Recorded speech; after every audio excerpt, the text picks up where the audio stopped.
Hi there.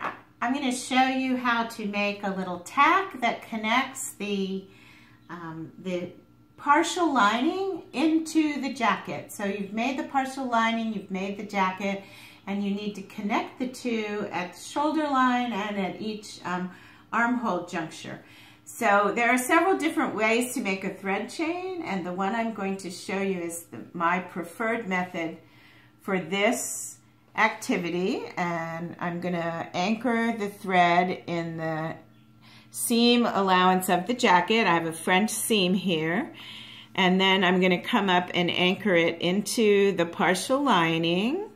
I'm going to leave myself about 1/2 inch, 5/8 of an inch of a thread, and I'm going to anchor that thread there. This is a very strong join, and I find that they hold up pretty well over time. So I've got my doubled thread here twice. You can see it underneath my thumb, and anchored well. And now I'm going to do a little buttonhole stitch over top of the threads so that I get this nice strong connection.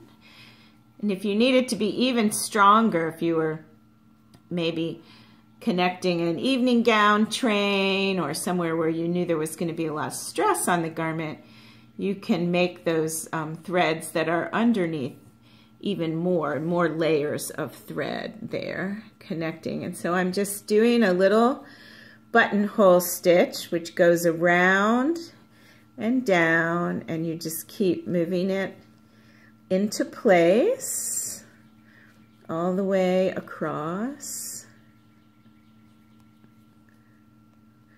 It's very neat and very strong. You can use this same technique if you're putting a lingerie strap in with a snap on the end. It also works for that. All right.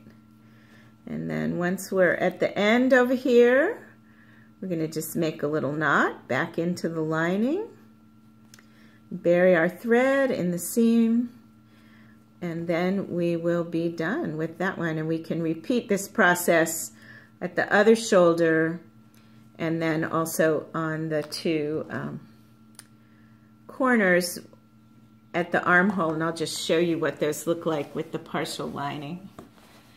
You have your lining hanging free. That's the safest way to add it. And then we'll do another one of those thread tails on each side here so that the lining stays in place.